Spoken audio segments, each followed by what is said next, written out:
Welcome to our video series on milling your own lumber. Follow along as we'll take you through the business side of milling, how to find trees and customers, the details of using a sawmill, and we'll talk about preparing the wood once it's cut. In this first section, we'll look at setting up and loading logs on a sawmill. But first, let's talk to our hosts about owning a sawmill. And I managed to buy about a 40-acre tract of woodlot not too far from here. And trees were dying, trees were crowded, trees needed to come out, and I started hiring a Woodmiser operator. I think the first mill was bought in about 1995, and it's still running and doing a good job. The idea was try to salvage those trees that were in a woodlot that were going to go to waste, and it certainly worked out well. Always loved being outside. My dad was actually a woodworker, and he got this flyer about doing portable sawing. Sure. A Woodmiser was doing this 25th anniversary sawmill demonstration, and so we went up and saw the mills and got to learn about them and just talked with the folks and said, this might be a really cool project. The beauty of the portable sawmilling was I could really schedule it on kind of my time and flexible, so I was able to put myself through college, not completely with sawmill revenue, but every spring break, every winter break, all throughout the summer, I'd do custom sawing as well as other internships. Yeah, what's fascinating about the custom business, I think, is it puts cash in your pocket right away. You generally get paid the day that you do the work, and you probably want to get paid the day that you do the work. And people are more than grateful to get those logs cut. There's still a lot of room out there for expansion, I think, for people to get into the custom business. 90% of the business that I do is custom sawing for other people. And I really enjoy getting to learn about different customers and their logs and help them really make their projects come to life. The urban wood situation started to develop, and people are looking at all this urban wood that's at highest, best use is going to firewood. A lot of it's going to chips. A lot of it's going into land clearing material, going to landfill, just any place to get it out of the way. And people are saying, this is not right. This is a shame that we want to trash all these often pretty big trees because they've been there for a while and now they need to come out. So a lot of people have worked very hard on trying to develop that market, and I think it's doing better.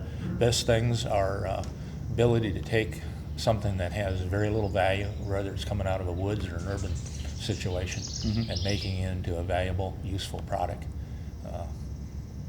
That seems to be something that we don't do enough in this country, that we sooner trash things and try to make use of them. And with these logs, every log's got something in it. Sure. You just got to find the right market or the right use for that particular material.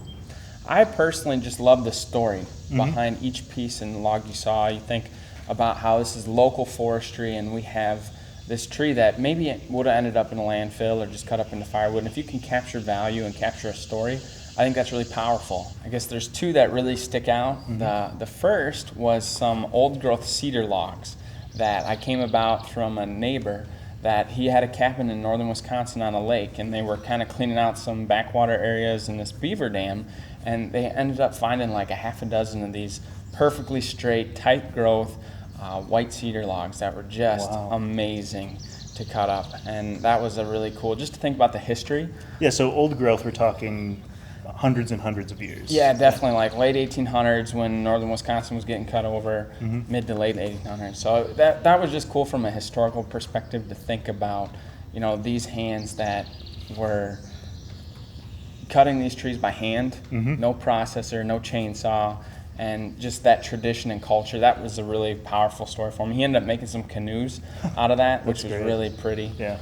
And then another really cool story for me, I had a summer internship where we were just kind of clearing out a 3-acre opening to plant some new trees in. And while we were doing that, there was some brush pile of some treetops.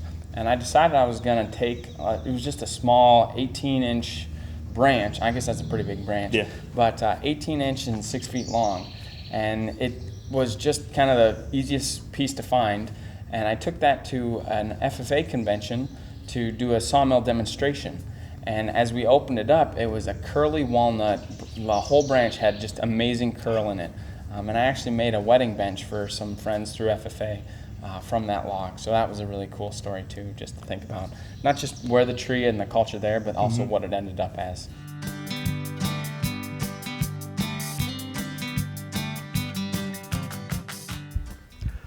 So Dan, I'm thinking about milling some of my own lumber, but I guess the first thing I need is a log.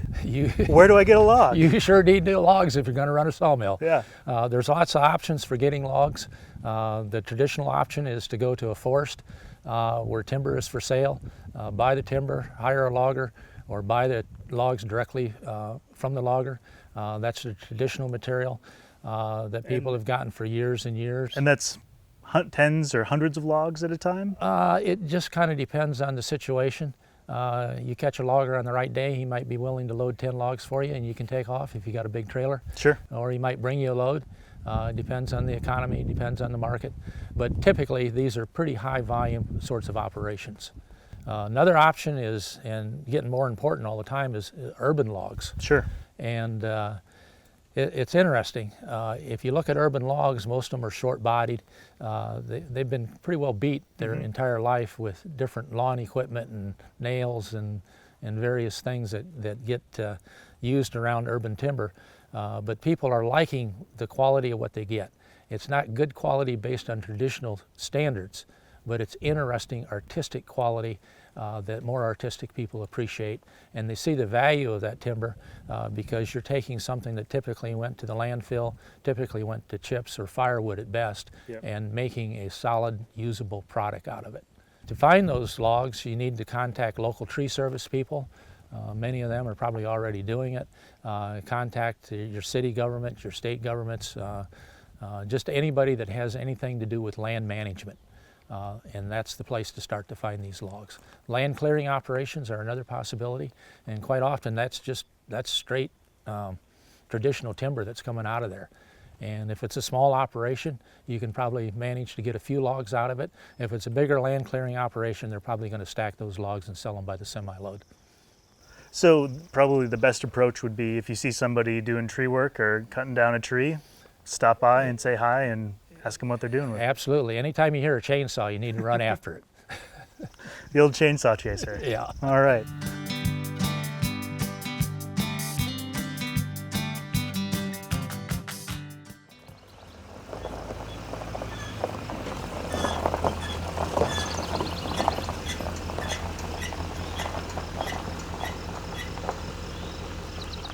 Once you have the mill to a level location, then you start by putting down the front post closest to the truck.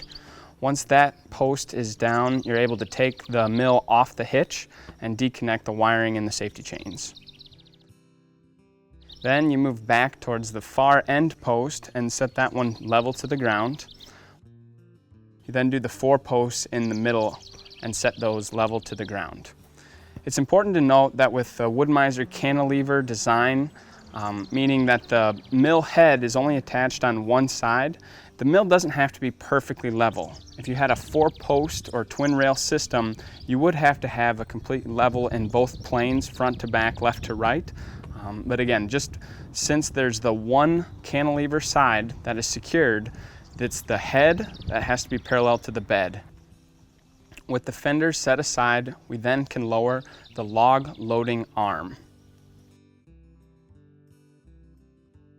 We can then unhook the head from its travel position. It's important to note that there's a safety chain that connects the bed to the sawmill head, as well as a post on the bed frame that secures the sawmill head during transit.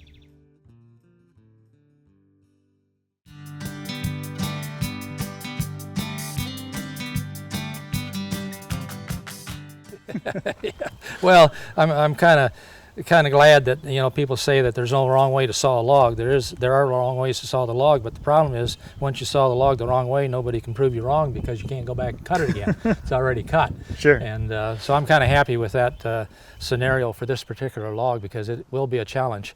There's a growth stress check on the other end that goes all the way across the log that you probably saw earlier, and that check lays somewhere like this if it were to come all the way through the log. So it's kind of hitting this big split here, this shake and split at an angle, which is really really bad news for us because we can't line things up to get rid of some of this. So what we're going to do, we're going to come in and try to clean some of this butt flare off of this log and get this butt end down to a more reasonable diameter so it'll be a little bit easier to cut. And then we're going to saw it. We're going to quarter saw this log a couple of different ways and see how this comes out. And we'll probably have to cut some of this off to clean the boards up, and maybe we'll get lucky and not lose too much. But we have a 12-foot log, and that's important. If this log was only 8 feet out of the butt and you hit something like this in the butt 8 feet, you're cutting lumber that's less than 8 feet. You're going to be cutting back to 5 feet, which is hardly lumber. So this is also a really big log. Can the mill support this? Yeah, I don't see any problem for this log on that mill. Okay. It'll probably take us a little while to saw it, but that mill should handle this kind of log. Great. Well, let's get it loaded up and we can start sawing. Okay. If somebody would help you, it'd be useful. Yeah, there, I don't know if you caught that right there, but he pulled that hook out. If he hadn't pulled that hook out, I'd have thrown that thing right over on that mill. And that's how people get hurt with these hooks.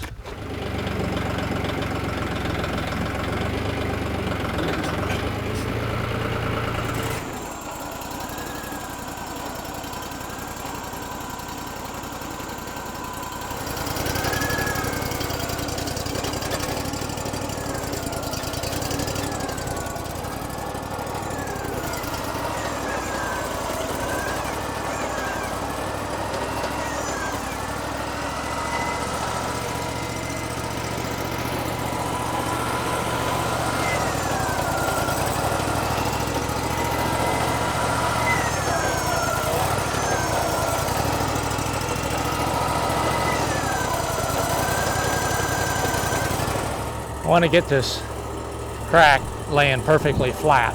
Okay. And then I'm going to clean off some of that butt flare down there before we even saw. Get it out of there.